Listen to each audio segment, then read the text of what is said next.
Mari kita berdoa.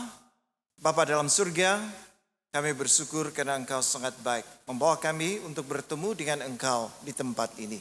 Sementara kami mendengarkan firman-Mu, biarlah Roh Kudus-Mu yang ada dalam setiap hidup kami. Bantu kami mengerti kebenaran firman-Mu sehingga iman kami dikuatkan. Terpujilah Engkau Bapa, dalam nama Tuhan Yesus kami berdoa. Amin. Semua dipersilakan duduk. Shalom saudara dan saudari yang saya kasih dalam Tuhan Yesus. Pada minggu ini kita akan meneruskan siri khotbah baru, yaitu mengenai penyembuhan holistik. Maksudnya penyembuhan secara menyeluruh yang melibatkan bukan saja tubuh tetapi jiwa dan roh. Seringkali selalunya kita ini menganggap diri kita ini kuat, menganggap kita ini mampu, menganggap diri kita ini berkuasa untuk mengawal kehidupan kita. Tetapi apabila kita dilanda oleh penyakit, maka semua yang kita bangga-banggakan sebelumnya itu menjadi tidak berarti lagi.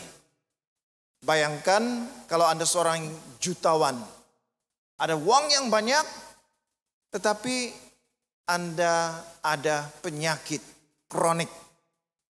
Jadi uang yang banyak itu menjadi tidak ada artinya. Dengan keadaan tubuh yang berpenyakit, walaupun uangnya banyak kita tidak dapat menikmatinya. Oleh itu saudara dan saudari yang kasih dalam Tuhan Yesus, barulah kita sadar bahwa kita ini sebenarnya terbatas. Kita tidak mampu mengawal kehidupan kita. Dan oleh sebab kita terbatas, barulah kita sadar betapa kita sangat memerlukan pertolongan Tuhan di dalam hidup kita. Jadi dalam kisah yang disebutkan sebentar tadi, dalam perjanjian lama, Naaman, seorang panglima tentara Aram. Dia sangat dihormati, dia sangat dikasihi oleh Raja Aram. Dia ada kedudukan, dia berjaya karena setiap kali berperang Tuhan menyertai dia sehingga dia memenangi peperangan. Walaupun dia mempunyai kedudukan, status yang tinggi dalam pandangan manusia, tapi malangnya Naaman ini dia mengidap penyakit kusta. Dan orang yang ada kusta itu dipandang rendah selalunya. Dalam pembacaan Injil tadi ada 10 orang kusta. Di mana mereka pada waktu mereka bertemu dengan Yesus? Dikatakan mereka itu berada di sempadan. Mereka berada di luar kota, di luar kampung. Kenapa mereka diasingkan di sana? Karena penyakit kulit kusta itu boleh menjangkiti orang, sehingga mereka itu dipulaukan, diasingkan, jangan bercampur gaul dengan masyarakat karena penyakit itu boleh berjangkit. Dan bukan itu saja, kalau orang Yahudi yang kena kusta itu tidak kustanya itu boleh mencemarkan orang yang kesucian seseorang. Kusta itu boleh mencemari. Jadi sehingga dalam perjanjian lama kalau orang itu kena kusta, mereka itu diasingkan. Jadi dalam hal yang sama, saya percaya Naaman juga. Walaupun dia ada kedudukan, tetapi dia ada penyakit kusta. Walaupun dia dihormati dan sebagainya, saya pikir tentara-tentaranya mungkin tidak mau dekat-dekat. Kenapa? Karena boleh berjangkit. Ya, mungkin ini yang dialaminya. Tetapi ada seorang hamba dari Israel yang bekerja di keluarga atau rumah tangga. Naaman, dia memberitahu kalau tuanku ini pergi menghadap nabi di Israel, tuanku ini pasti sembuh. Dan oleh karena itu maka Naaman pun pergilah ke Israel, bertemu dengan raja dan kemudian bertemu dengan Nabi Elisa untuk memohon penyembuhan. Menariknya, kesembuhan yang Allah sediakan itu tidak selalu datang dengan cara yang luar biasa, yang ajaib dan sebagainya. Tetapi itu menuntut dua perkara. Yang pertama, kesembuhan menuntut kerendahan hati, dan kesembuhan menuntut ketaatan penuh.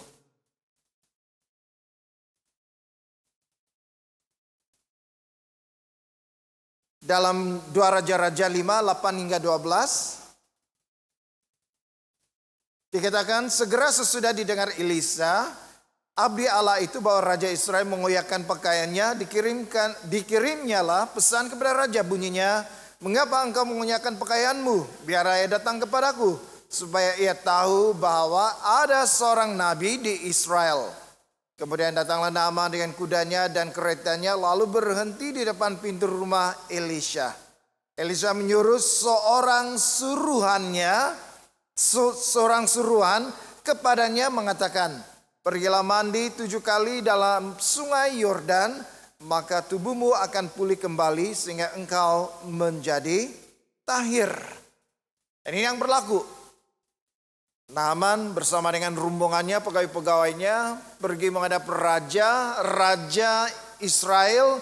Dia rasa ini bahaya untuk negaranya. Bagaimana seorang yang kena penyakit kusta datang untuk minta kesembuhan? Saya tidak ada kuasa katanya. Tetapi Nabi Elisa memanggil supaya Naaman itu datang kepadanya. Dan inilah yang terjadi. Apabila Naaman sampai di pintu depan rumah Nabi Elisha, Elisha sendiri tidak keluar berjumpa dengan Naaman. Sebaliknya disuruhnya seorang hambanya, penolongnya, untuk bertemu dengan Naaman dan menyampaikan pesan ini. Pergilah mandi 7 kali dalam sungai Yordan, maka tubuhmu akan pulih kembali sehingga engkau menjadi tahir. Tetapi apa reaksi Naaman? Dia datang dari jauh, datang dengan penuh harapan. Dan apabila tiba di rumah Nabi Elisa, apa yang berlaku? Nabi itu sendiri tidak keluar berjumpa dengan dia. Malahan dia suruh orang bawahannya untuk menyampaikan pesan. Jadi sebagai seorang panglima yang dihormati, yang disayangi oleh raja, inikah caranya Nabi Elisa memperlakukan dia? Dan di situ dia menjadi marah. Kenapa dia marah? Karena egonya tersentuh. Dia dengan tinggi hati berpikir bahwa sekurang-kurangnya Nabi Elisa keluar, berdiri di hadapan dia, berseru kepada Tuhan, lalu menggerak-gerakkan tangan atau meletakkan tangannya atas tubuh Naaman, dan penyakitnya itu sembuh. Sekurang-kurang itu yang berlaku, itu yang dia gambarkan. Tetapi apa yang dia gambarkan itu tidak berlaku sesuai dengan apa yang dia pikirkan. Seorang hamba datang memberitahu, menyampaikan pesan. Dia sangat marah. Dia tersinggung, egonya tercabar. Dan dia mengatakan begini, ada 2 sungai di Damsyik. Sungai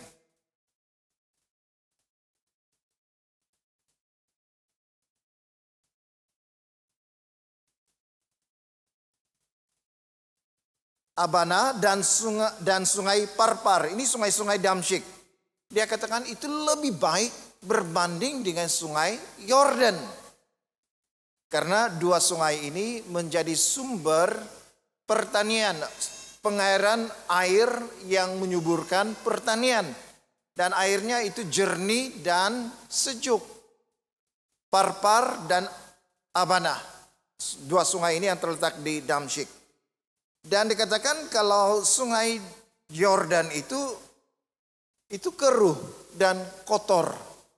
Jadi Naaman berpikir, kenapa kalaupun dia suruh saya mandi atau memendamkan diri dalam sungai, kenapa tidak pilih sungai yang terbaik? Dia membuat perbandingan.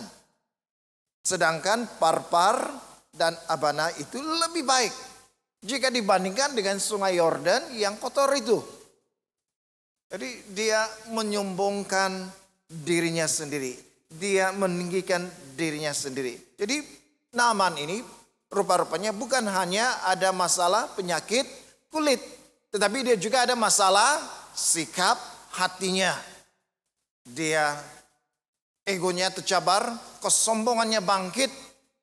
Sehingga reaksinya terhadap apa yang dilakukan oleh Nabi Elisa itu dilihat seperti merendah-rendahkan dia. Dia marah dan sebenarnya memang sudah ada niat untuk kembali ke negaranya. Ya, tidak mau lakukan apa yang diperintahkan oleh Elisa. Jadi saudara-saudari yang kasih dalam Tuhan Yesus, dalam keadaannya yang sombong itu, Naaman hampir terlepas peluang untuk dia disembuhkan oleh Tuhan. Tetapi hanya setelah dia merendahkan hatinya di hadapan Tuhan, maka kesembuhan itu terjadi dalam tubuhnya.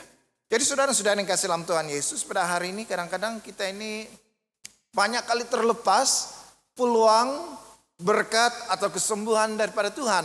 Kenapa? Karena kita ini gengsi, karena kita ini ego, karena kita ini sombong. Walaupun kita tidak mengatakan kepada orang lain, tetapi kita boleh rasakan itu dalam diri kita sendiri. Biasanya dalam kebaktian kebenaran rohani, orang-orang yang dalam keperluan itu dipanggil maju ke depan. Semada keperluannya dia belum terima Tuhan Yesus, atau mungkin dia ada sakit penyakit, atau mungkin ada masalah-masalah dalam keluarga, dalam pekerjaan dan sebagainya. Kadang-kadang itu dicabar, didorong untuk maju ke depan untuk didoakan.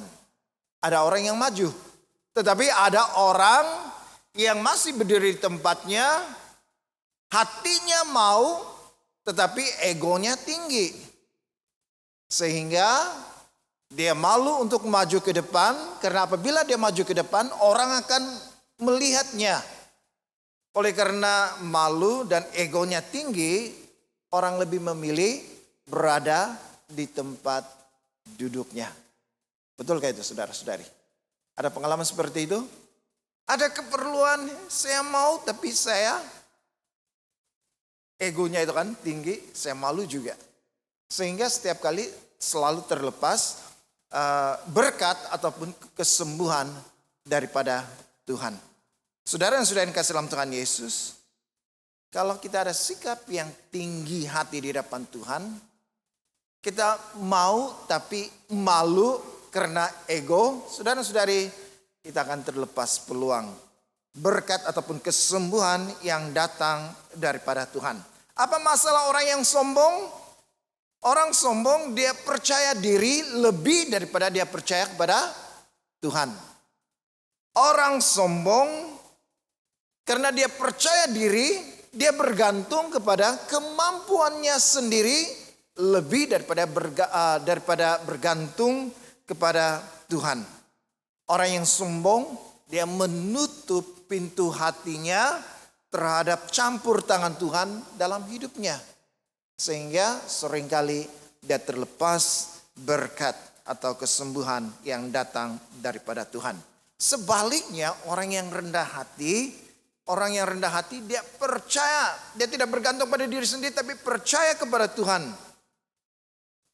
Dan dia selalu membuka ruang dalam hidupnya. Tuhan bekerja dengan bebas sehingga orang yang rendah hati di hadapan Tuhan selalu menerima penyembuhan yang datang daripada Tuhan.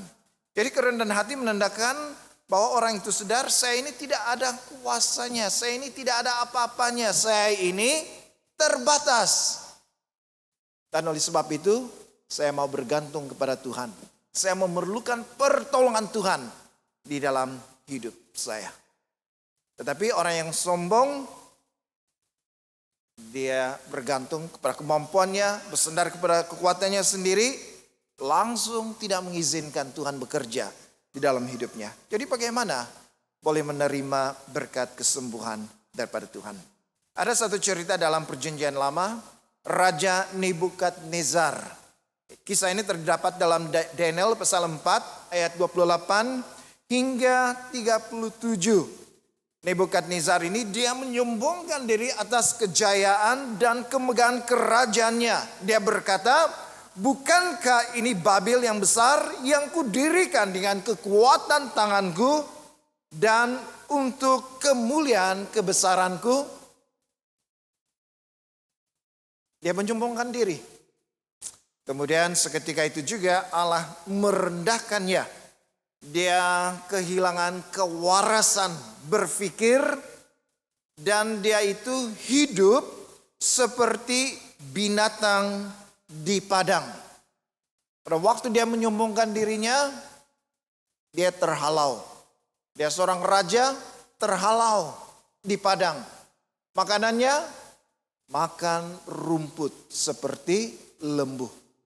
Bayangkan siang malam berada di lapangan terbuka. Sudah bukan seperti manusia lagi, tetapi seperti binatang. Hanya setelah waktu berlalu, Tuhan kembalikan kewarasannya. Dan pada waktu dia waras, inilah yang dikatakan oleh Raja Nebukadnezar. Jadi sekarang aku Nebukadnezar memuji, meninggikan, dan memuliakan Raja Surga yang segala perbuatannya adalah benar dan jalan-jalannya adalah adil, yang sanggup merendahkan mereka yang berlaku congkak, sombong.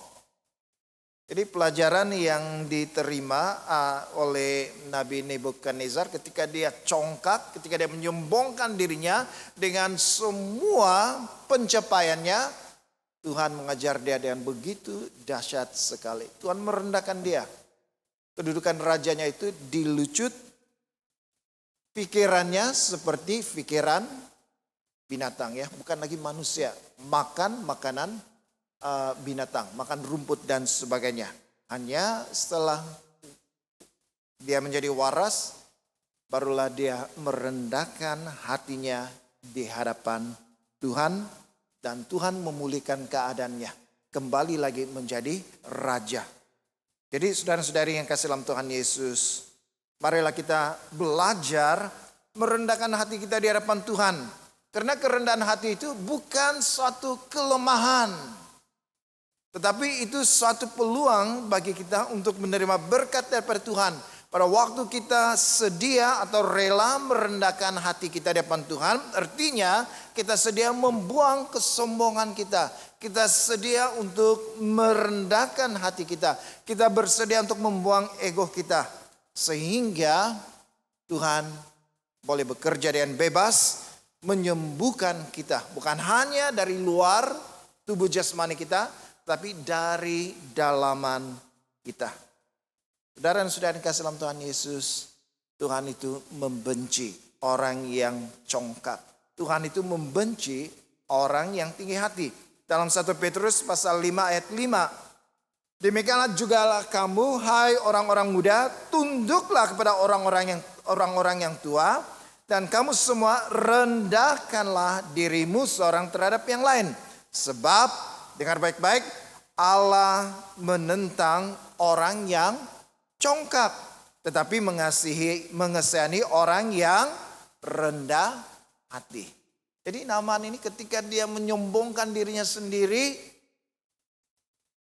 membanding-bandingkan sungai di Damsyik itu lebih baik daripada Yordan, dia hampir terlepas peluang untuk disembuhkan. Hanya setelah dia merendahkan hatinya di hadapan Tuhan, dia menerima kesembuhan.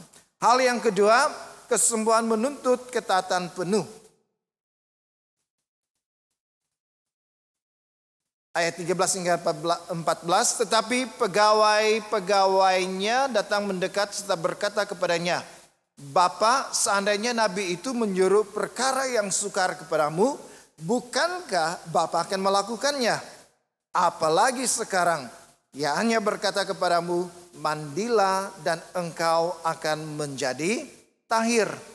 Maka turunlah ia membenamkan dirinya 7 kali di dalam sungai Yordan, sesuai dengan perkataan abdi Allah itu. Lalu pulihlah tubuhnya kembali seperti tubuh seorang anak dan ia menjadi tahir.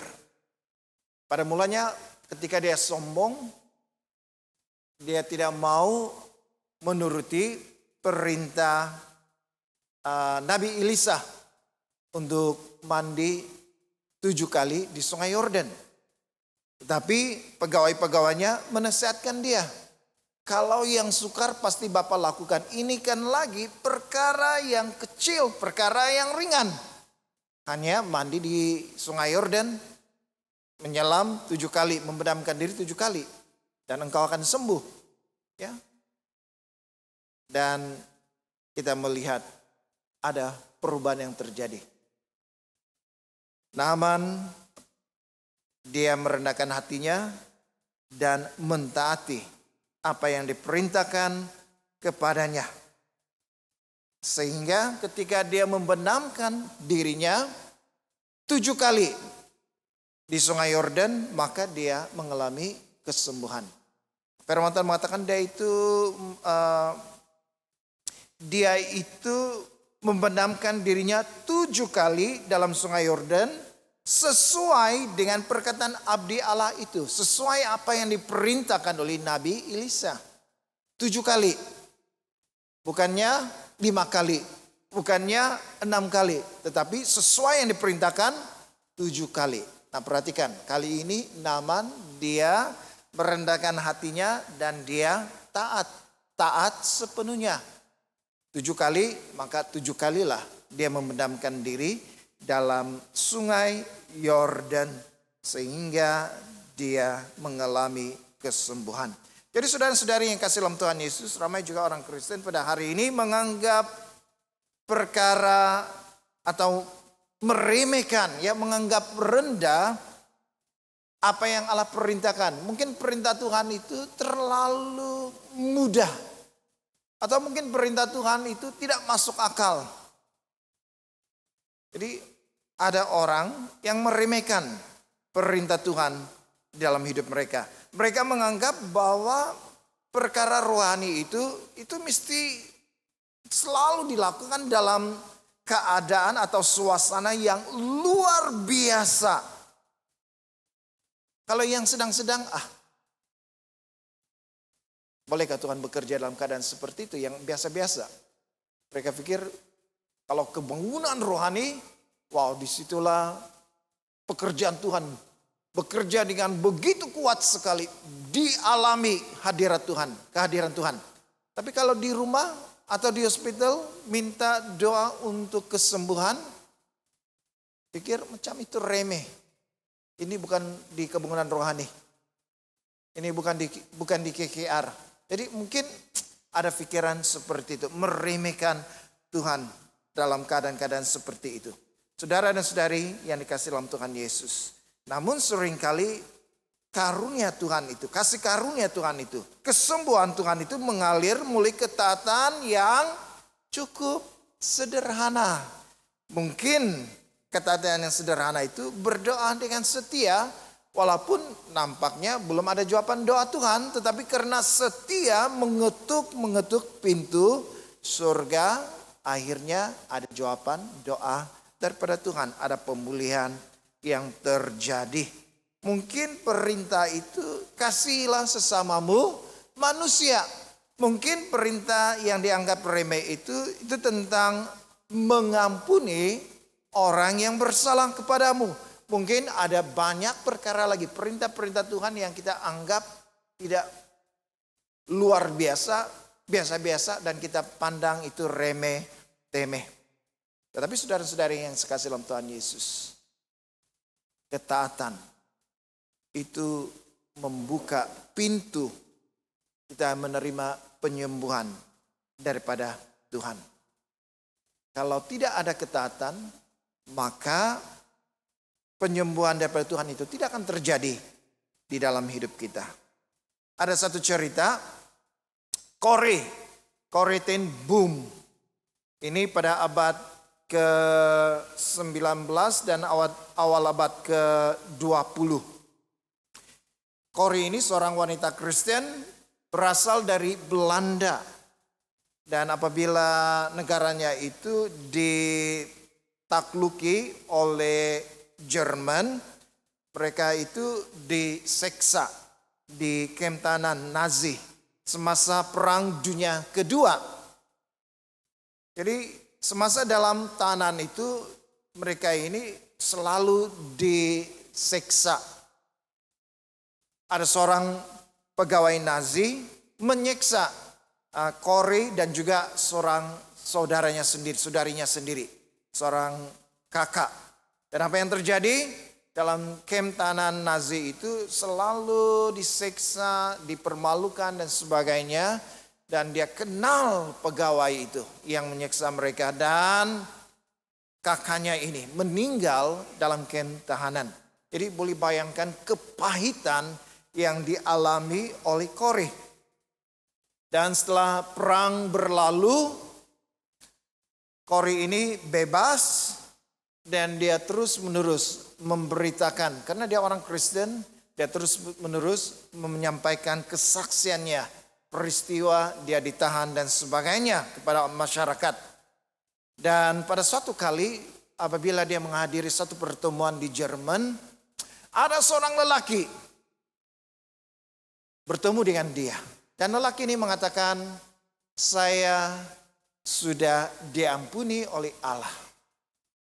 Tetapi saya mau mendengar pengampunan itu daripada mulut saudari. Dan apabila Corrie melihat orang itu, inilah pegawai Nazi yang pernah menyiksa dia dan juga kakaknya. Dan penyiksaan itu meninggalkan luka-luka batin sehingga dia hidup dalam kepahitan. Dan apabila orang itu mengatakan, sekarang saya mau mendengar pengampunan daripada mulut saudari. Lalu dia mengulurkan tangannya. Dan Corrie memberitahu pada waktu itu, apabila dia melihat pegawai Nazi itu, bekas pegawai Nazi itu mengulurkan tangannya, hatinya memberontak karena kepahitan luka-luka lama itu berdarah lagi. Lalu dia seperti tidak tahu bagaimana dia berbuat. Lalu dia berdoa dalam hatinya, Tuhan, aku tidak dapat mengampuninya. Tolonglah aku. Dan pada waktu itu Roh Kudus berbicara, kamu harus mengampuni, karena orang yang mengampuni orang lain, Bapa di surga akan mengampuni orang itu. Dan inilah doa kita. Dalam doa Bapa kan setiap minggu selepas khotbah, selepas pengakuan iman, perjamuan suci, selepas perjamuan suci kita ada pengakuan, kita ada doa Bapa. Ampunilah aku seperti aku juga mengampuni orang yang bersalah kepadaku. Dan memang itulah ajaran firman Tuhan.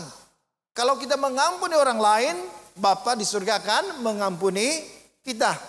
Dan Roh Kudus itu berbicara, memperingatkan dia tentang firman Tuhan itu. Dan apa yang dilakukan oleh Corrie? Dengan ketaatan yang sukar. Dia mengulurkan tangannya, menjabat tangan pegawai yang pernah menyiksanya itu, dan dia mengatakan, aku mengampunimu, saudaraku. Dan ketika dia melakukan itu, seketika dia merasakan kasih Tuhan ada dalam hidupnya. Sehingga dia diberi kekuatan untuk melafazkan pengampunan itu. Dan semua luka-luka, semua kepahitan dalam hidupnya itu sembuh. Setelah dia memilih untuk mengampuni orang yang pernah menyiksanya. Jadi saudara-saudara yang kasih dalam Tuhan Yesus, pengampunan itu bukan bergantung kepada perasaan. Kalau perasaan saya bagus, baru saya mengampuni. Saudara, perasaan kita itu tidak stabil. Hari ini mungkin perasaan kamu bagus, orang itu datang minta ampun, kamu ampuni dia. Bagaimana esok? Ketika kamu lihat mukanya, wajahnya, luka lama berdarah lagi. Masih ada kepahitan. Jadi pengampunan itu tidak terletak atau tidak bergantung kepada perasaan. Tetapi pengampunan itu adalah keputusan untuk memilih mengampuni orang yang bersalah. Dan apabila kita memilih untuk mengampuni orang yang bersalah, maka Tuhan memberi kesembuhan. Luka-luka yang lama itu akan sembuh walaupun masih ada parutnya, tetapi parut itu tidak berdarah lagi. Jadi ini yang terjadi. Jadi saudara-saudari, kisah Kori ini mengingatkan kita bahwa kesembuhan tidak selalu bercakap tentang kesembuhan fisikal. Tetapi itu juga melibatkan secara jiwa, emosi, luka batin, kepahitan. Penyembuhan itu berlaku apabila kita taat kepada firman Tuhan. Sebagaimana Kori, dia taat kepada Roh Kudus, walaupun dia sangat keberatan untuk melafazkan pengampunan kepada orang yang menyiksa dia dan yang menyebabkan kematian kakaknya. Tapi ketika dia memilih untuk mengampuni, Tuhan menyembuhkan dia. Jadi saudara-saudari yang saya kasih dalam Tuhan Yesus, apabila kita taat kepada firman Tuhan, walaupun itu mungkin kedengaran ganjil atau mungkin kecil tidak apa-apa, taat sahaja. Dan apabila kita taat, maka kita akan mengalami kesembuhan dari dalam. Seperti contohnya hal pengampunan. Ya, mengampuni. Karena itu perintah Tuhan. Mungkin setengah-setengah orang anggap itu mengampuni, itu tidak penting. Atau itu remeh-temeh saja. Tetapi saudara, orang yang tidak mengampuni akan hidup dalam kepahitan. Seumur hidupnya. Tetapi orang yang taat kepada firman Tuhan, mengasihi sesama, mengampuni, maka penyembuhan batin itu akan terjadi.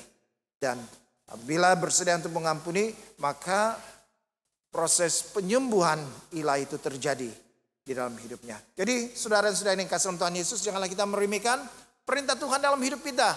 Hal-hal yang kedengaran kecil, tetapi apabila kita mentaatinya, kita akan mengalami penyembuhan yang luar biasa. Jadi lakukan, taati apa yang Tuhan perintahkan. Misalnya contoh yang saya ambil tadi, hal pengampunan. Ya, ampunilah karena itu sesuai dengan firman Tuhan. Dan kita akan mengalami penyembuhan secara batin dalam jiwa kita. Yang dahulunya kita hidup dalam kepahitan, sekarang Tuhan sembuhkan semuanya. Jadi hari ini saudara-saudara yang kasih dalam Tuhan Yesus, apabila kita belajar merendahkan hati kita di hadapan Tuhan dan hidup taat kepada firman Tuhan, saudara dan saudari, kita akan menerima penyembuhan holistik seperti Naaman. Apabila dia belajar merendahkan hati di hadapan Tuhan dan taat kepada firman Tuhan, dia mengalami penyembuhan secara holistik. Bukan hanya tubuhnya yang dikatakan pulih, tubuhnya kembali seperti tubuh seorang anak. Walaupun pada mulanya kulitnya itu memang teruk karena kusta. Tetapi apabila dia merendahkan hati dan taat, tubuhnya itu pulih seperti tubuh seorang anak. Halus sekali. Ya, bersih sekali. Jadi Naaman bukan hanya mengalami pemulihan tubuh jasmani, tapi jiwanya juga. Karena dia ini orang yang sombong. Orang yang ego pada mulanya. Sehingga hampir-hampir dia terlepas peluang kesembuhan yang datang daripada Tuhan. Hanya setelah dia belajar merendahkan hati di hadapan Tuhan. Dan taat kepada firman Tuhan. Maka kesembuhan itu terjadi. Bukan hanya fisikalnya, tapi berlaku dalam jiwanya. Sikap hatinya yang sombong itu diubah Tuhan. Menjadi seorang yang rendah hati dan seorang yang taat kepada Tuhan. Dan bukan hanya jiwa, kalau kita melihat ayat 15 dalam petikan ini, kita melihat bahwa rohnya juga mengalami pemulihan. Karena dikatakan dalam ayat 15, sekarang aku tahu bahwa di seluruh bumi tidak ada Allah kecuali di Israel. Dia mengaku sendiri bahwa satu-satunya Allah yang hidup Allah yang berkuasa itu hanya Allah yang disembah oleh orang Israel. Dia mengakui Tuhan dalam rohnya. Jadi baik tubuhnya, jiwanya, rohnya. Dia mengalami kesembuhan. Jadi hari ini saudara-saudara yang kasih dalam Tuhan Yesus, kita berharap bukan hanya kesembuhan terjadi dalam tubuh kita, tapi dalam sikap hati kita, dalam jiwa kita. Kalau dulunya kita ini seorang yang suka membanggakan diri, seorang yang sombong, seorang yang ego, seorang yang tidak taat atau seorang yang memberontak terhadap Tuhan. Apabila kita merendahkan hati kita, kita belajar mentaati Tuhan, maka jiwa kita, sikap hati kita itu akan disembuhkan. Kita akan diubahkan dan roh kita juga sudah tentunya. Hubungan kita dengan Tuhan itu semakin kuat. Jadi marilah kita belajar merendahkan hati dan taat kepada firman Tuhan. Mari kita berdoa. Bapa di surga, terima kasih untuk firman Tuhan yang kami belajar. Ajar kami pada hari ini Tuhan, supaya kalau kami ada penyakit, ada penyakit jasmani maupun rohani, ajar kami untuk datang kepada Tuhan. Jangan kami menjadi orang yang sombong, menganggap semua yang kami miliki, sehingga kami tidak mau bergantung kepada Tuhan. Ajar kami Tuhan supaya merendahkan hati kami depan Tuhan. Dan ajar kami juga supaya taat kepada Tuhan.